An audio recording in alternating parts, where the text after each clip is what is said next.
episode 55 of Toke Signals TV, where we bring you the biggest in cannabis and hemp news stories every week. I'm Steve Elliott, the editor at tokesignals.com, and I'll be guiding you through the news.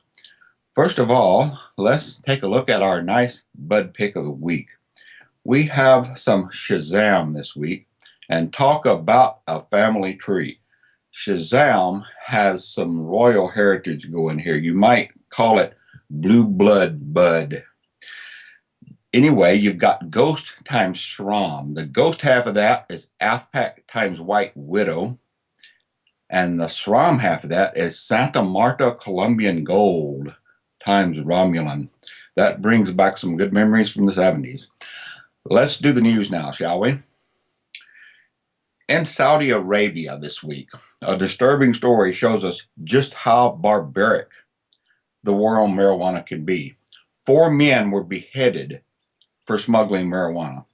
Beheaded by sword after being convicted of smuggling marijuana into Saudi Arabia, the Interior Ministry there announced on Monday. The government-run SPA news organization identified the Saudi men as 2 sets of brothers, Hadi and Awad al-Matlek, and Mufaraj and Ali al-Yami, reports Malta Today. The 4 men were beheaded at Najran, a city in southwestern Saudi Arabia, after they were found guilty of smuggling a large quantity of hashish into the country. The government didn't say when the executions took place. The 4 beheadings raised to 32 the number of executions announced so far this year in Saudi Arabia, according to the AFP news agency. Amnesty International denounced what it called a disturbing surge in executions there. The Saudi Arabian authorities must halt all executions, Amnesty said, adding that the executions of the 2 sets of brothers occurred reportedly on the basis of forced confessions extracted through torture. The latest executions bring the number of state killings in Saudi Arabia in the past 2 weeks to 17, a rate of more than 1 execution per day, the organization said. Just 4 days before that, Sultan Hussein Qadim, a Pakistani man, was also put to the sword in Saudi Arabia's eastern province for drug trafficking, according to the government. The recent increase in executions in Saudi Arabia is a deeply disturbing deterioration, Amnesty International's Saeed Balmaduha said. The authorities must react immediately to halt this cruel practice. Relatives of the men contacted Amnesty on Thursday, asking for help amid fears that their executions were imminent. And later the families were told by the Saudi Interior Ministry to stop contacting the International Human Rights Organization. Drug trafficking, like rape, murder, armed robbery, and apostasy, that is, not believing in Islam, is punishable by death in Saudi Arabia. In Oregon, taxpayers are paying for an anti-marijuana campaign just before the legalization vote. An opposition campaign to Oregon's Measure 91, marijuana legalization initiative, is taking shape, and it's being funded with taxpayer money. Now, you'd think voting on a public policy initiative wouldn't require tax money to advocate one side or the other. After all, voters are supposed to be able to decide for themselves on questions like cannabis legalization without having to fund the no side of things. But a taxpayer-funded tour will usher notorious anti-pot zealot Kevin Sabet on a 13-city tour around the state, reports Willamette Week. Sabet, on his taxpayer-funded tour, will be spreading ridiculous reefer madness myths and outright lies about cannabis around Oregon. Do you feel as if you're getting your money's worth, taxpayers of Oregon? A recent poll showed 8 of 10 Oregonians believe it's a matter of when, not if, marijuana is legalized. Many of them believe that's going to happen on November 4th, when pot legalization initiative Measure 91 appears on the Oregon ballot. Measure 91 enjoys support from donors and middle-of-the-road endorsements, including from a retired Oregon Supreme Court judge and the City Club of Portland. It's similar to measures that voters in Colorado and Washington approved 2 years ago. New Approach Oregon, the pro-Measure 91 campaign, has already spent $1.1 million. And the group announced this week it'll be spending an additional $2.3 million on television ads. We're doing everything we can to energize voters, said Anthony Johnson, director of New Approach Oregon. While we're in great shape to win, it's not a done deal. Recent polls show Measure 91 with the support of 51% of likely voters and 42% opposing, but that's considered a very thin margin at this stage for any ballot measure, 51%. Typically, organizers want a 10-point lead in August to ensure victory in November. The Oregon District Attorneys Association plans to contribute to the No on 91 campaign after its members voted overwhelmingly, surprise, surprise, to oppose the marijuana legalization measure. Clatsop County District Attorney John Marquis claims Measure 91 would allow people to grow too much cannabis. It only allows 4 plants per house. Marcus will be joining Sabet on his statewide taxpayer-funded boondoggle. Sabet worked as an advisor on the infamous White House Office of National Drug Control Policy, the ONDCP, under Presidents Bill Clinton, George W. Bush, and Barack Obama. Sabet and former Congressman Patrick Kennedy, who became an anti-drug crusader after crashing his car while on opioid painkillers, launched the anti-pot group Smarter Approaches to Marijuana, SAM, last year after Colorado and Washington legalized. This so-called education tour is funded through a federal drug-free communities support program grant, administered through the same office for which Sabet formerly worked. How convenient. The Jefferson County portion of the tour alone will cost about $15,000 in taxpayer money for a 2-day conference, half of which will be dedicated specifically to lies about marijuana. Planners claim each county will pay the bill separately, a convenient way to obscure the fact that they're using taxpayer money. The tour is timed to begin just 2 weeks before voters receive their ballots. But amusingly, the organizers claim it isn't meant to be seen as opposition to Measure 91. No, of course not. That isn't surprising, since admitting the obvious would mean they were admitting to violating state and federal election laws. We are not political, claims Cindy Brockett, a prevention coordinator at Best Care Treatment Services in Madras, which is organizing the tour. We deal with educating the public and helping them understand the harmful effects of drugs. Yeah, right, Cindy, by lying your asses off about marijuana. It's a misuse of federal taxpayer dollars to campaign against the state ballot measure days before people start voting on it, said New Approaches Johnson, who said the tour appears to violate campaign finance rules. Calling this an education campaign is preposterous, he said, and if it's legal, it shouldn't be. In Connecticut, the first medical marijuana dispensary in the state has opened. Very first one in the state opened on Wednesday night in South Windsor, and the state's other 5 licensed dispensaries reportedly won't be very far behind. The grand opening of Prime Wellness of Connecticut gave potential patients and the public a chance to see the facilities, meet pharmacists and growers, and get information. There's just one thing, though. The dispensary won't have any actual marijuana until next month, though staff members have been consulting with patients since last week, according to Director of Operations Brett Sicklick. I think people have been really shocked and surprised when they entered the facility for the first time, Sicklick said. We really took as much of a medical approach as we possibly could. Prime Wellness is one of 6 dispensaries in Connecticut approved for a license from the State Department of Consumer Protection. The others are in Hartford, Brantford, Bethel, Uncasville, and Bristol. Sicklick said Prime Wellness will serve patients from all over the state. Some patients have already been registered for about 2 years and are looking forward to finally receiving treatment through the dispensary. He said the shop expects from 200 to 300 patients seeking marijuana when the medicine arrives. In the meantime, Prime Wellness will continue consulting with patients. Sicklick said the dispensary is also training staff so there won't be any hiccups when the cannabis arrives. The marijuana will be provided by 4 state-licensed cultivation facilities in Watertown, Simsbury, Portland, and West Haven. Sicklick said he couldn't know how much marijuana the shop would get in its first shipment, and also didn't know how much the growers are going to charge. Several of the state's other 6 authorized dispensaries are scheduled to open soon, including the Compassionate Care Center of Connecticut in Bethel. That dispensary will be operated by Monroe-based D&B Wellness, run by Angela D'Amico and Karen Barsky, both of Trumbull. The women were approved for a dispensary license and had initially tried to open a shop in Bridgeport, but that application was rejected. They were eventually approved for a dispensary in Bethel, and Compassionate Care is supposed to have its grand opening on September 12th and be open for patients on September 16th. We're excited to be able to start healing which is what our intention was all along, D'Amico said.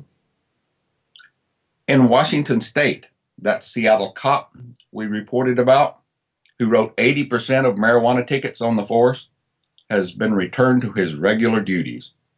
A bicycle officer who was briefly reassigned after it was discovered he had personally written 80% of the tickets for public marijuana use that had been issued in the entire city of Seattle this year has returned to his regular job, the Seattle Police Department announced Monday afternoon. Police claim they're still investigating the conduct of Officer Randy Jokela, who has been with the force for 24 years and who seems to be having some real trouble adjusting to the implementation of I-502, the limited marijuana legalization measure approved by Washington state voters in 2012. Seattle Police Chief Kathleen O'Toole and Pierce Murphy, director of the SPD's Office of Professional Accountability, conferred and ultimately decided that there was nothing that precludes this employee from returning to his normal duties, according to department spokesman Sergeant Sean Whitcomb. While the department did not name their officer, apparently they aren't all that proud of him, Jokela was identified by sources within the department as a patrolman who joined the force in 1990. He wrote 66 of 83 tickets for public use of marijuana issued in the first half of 2014, according to Chief O'Toole. Now, Chief O'Toole claimed that she met with Jokela, who was straightforward and apologized, reports Mike Carter and Jennifer Sullivan at the Seattle Times. Jokela referred to City Attorney Pete Holmes, a legalization advocate, as P.D. Holmes on some of the marijuana citations. On another ticket, Jokela indicated that he had used a coin toss to decide who would be written up for public use. In yet another instance, Jokela referred on one ticket to the voter-enacted changes in the marijuana laws as silly, Chief O'Toole's statement admitted. Questions were raised about not just the number of tickets Jokela wrote, there was also controversy over whether he issued them disproportionately to blacks and to the homeless.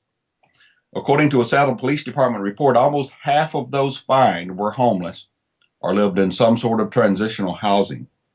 37% of those fined were African Americans, but according to U.S. Census data, just 8% of Seattle residents are black. Under the brand of legalization instituted by I-502, public use of marijuana is still prohibited. Tickets are filed directly by officers in Seattle Municipal Court, not by City Attorney Holmes' office. If a ticket is contested, an infractions attorney from Holmes' office becomes involved, according to office spokeswoman Kimberly Mills. Holmes sponsored a Seattle ordinance last year that gave police the authority to write $27 tickets for using marijuana in public. Officer Jokela, 52, was named Co-Officer of the Year for the West Precinct in 2005. His assignment as a bicycle officer includes the downtown business district, Belltown, Pioneer Square, Sodo, Magnolia, Chinatown, and other neighborhoods. Jokela's return to bike patrol was timed to come after the close of last week's Seattle Hemp Fest, according to a law enforcement source. Also in Washington state this week, finally, Seattle's second recreational marijuana store opens. For almost 6 weeks now, Seattle's lone recreational marijuana store, Cannabis City, has been struggling to stay open, repeatedly running out of legal cannabis priced at around $25 a gram. Now a second pot store, Herbal Nation, has finally opened in the Emerald City. This new state-licensed marijuana store has held its grand opening on Monday, and staff said they believe they have enough weed to stay open 7 days a week. Judging by the initial line at the opening, there will be plenty of folks trying to run them dry, said Jake Ellison at the Seattle PI. It's a very exciting day for us, but it's more of an exciting day for the community, said Lauren Downs, spokeswoman for Herbal Nation. Washington State voted this in, and we feel privileged to be in the position we're in. We do not consider ourselves to just be retailers of cannabis, Downs said. We're here to set a standard in the industry and implement positive change and evolution in the recreational cannabis industry. We called Herbal Nation and learned that on the first day of business, per gram prices for dried cannabis flowers ranged from $17.99 to $27.99. But according to the employee with whom we spoke, who preferred to remain nameless, those prices will be fluctuating on a daily basis. According to this employee, the prices are a direct result of the Liquor Control Board's calculations and its system of controlled scarcity. The state got greedy and they didn't control prices, the employee told us. I guess they forgot they're the Liquor Control Board, the same people who controlled alcohol prices. The Herbal Nation employee told us that it's not growers who are getting rich so far. It's the processors who are the middlemen between the growers and the retailers. In Maine this week, the South Portland City Council placed a marijuana legalization measure on November's ballot. The South Portland City Council on Monday voted unanimously to place that measure on November's ballot that would make private marijuana possession legal for adults within the city limits. Citizens for a Safer Maine collected more than 1,500 signatures to get that measure in front of the council, which had the option of adopting it or placing it on the ballot and letting the voters decide. Just 959 valid signatures of registered city voters were required to get on the ballot. A similar measure is qualified for the ballot in Lewiston, and Citizens for a Safer Maine is in the process of collecting the final signatures needed to place one on the ballot in York. The South Portland initiative would make it legal for adults 21 years of age and older to privately possess up to 1 ounce of marijuana. It would remain illegal to consume or display marijuana in public. The measure also includes a statement in support of regulating and taxing marijuana like alcohol at the state level. Voters will have the chance to take a bite out of marijuana prohibition in South Portland this November, said Marijuana Policy Project Maine Political Director David Boyer. This is a great opportunity to have an open and honest public dialogue about this important issue. In particular, we hope to continue the conversation about the relative safety of marijuana compared to alcohol. Marijuana poses far less harm than alcohol to the consumer and to the community, Boyer said. It's time to stop punishing adults for making the safer choice. Most people would agree that there are more important things police and prosecutors could be doing with their time. And in New Mexico, a marijuana decriminalization initiative has been officially certified in Santa Fe. The Santa Fe City Clerk on Monday announced the Reducing Marijuana Penalties campaign submitted enough valid signatures to qualify for the city's citizen initiative process. And that sets the stage to give voters in Santa Fe, New Mexico, a vote on reducing marijuana penalties. The Reducing Marijuana Penalties campaign, headed by Drug Policy Action and Progress Now New Mexico, submitted close to 11,000 signatures in 52 days, more than twice the number needed to qualify for the ballot. The initiative now goes before the City Council, where the governing body has 2 options: vote for the ordinance change outright or send the initiative to the people for a vote. Not only will this be the first time in history that New Mexico's voters will cast their ballots on reforming marijuana laws, it is the first time that the people of Santa Fe brought forth an issue via the city's citizen initiative process. The Santa Fe City Charter permits voters to petition their government for changes to city ordinances, including those relating to marijuana. The sheer number of supporters who signed the petition shows that the citizens of Santa Fe are ready for a change in how we police marijuana in our city, and they are ready to make history, said Emily Kaltenbach, State Director for the Drug Policy Alliance. Santa Feans want and can put an end to using taxpayer dollars that could otherwise be used by law enforcement on more pressing crime. Put an end to policies that scar low-level marijuana users with a serious criminal history that can prevent them from obtaining scholarships, future job placement, and a prosperous future, and put an end to racially disproportionate marijuana arrests. This measure will eliminate jail time for the possession of less than 1 ounce of marijuana and possession of marijuana paraphernalia for personal use, and result in no more than a simple $25 fine, as well as make marijuana possession the lowest priority for the Santa Fe Police Department. Currently in Santa Fe, first-time offenders shall be punished by a fine of not less than $50 nor more than $100, and by imprisonment for not more than 15 days for possession of marijuana, and a fine of not less than $50 or more than $100, or by imprisonment for a term of 90 days or both for possessing paraphernalia. State law remains unaffected by this change, though officers, judges, and city leaders would have discretion in choosing which statutes to charge under. Reducing marijuana penalties for adults is neither unique nor cutting edge. To date, 16 states and the District of Columbia have reduced penalties for marijuana possession. More than 120 million people, or 1/3 of the United States population, live in jurisdictions where marijuana use has been essentially decriminalized, meaning there is no jail time associated with its possession. Momentum is building for federal reform, too. The U.S. House has voted 5 times in recent months to let states set their own marijuana policies. Once to prohibit the DEA from undermining state medical marijuana laws, twice to prohibit the DEA from undermining state laws allowing the production of hemp, and twice in support of allowing state legalized marijuana stores to open checking accounts and access other financial services. Senators Rand Paul and Cory Booker have introduced bipartisan legislation in the U.S. Senate to let states set their own medical marijuana policies, and an amendment sponsored by Minority Leader Mitch McConnell allowing states to legalize hemp for research has passed the Senate Appropriations Committee. I hope you choose to join us again next week. Until that time, stay lifted. See you next time.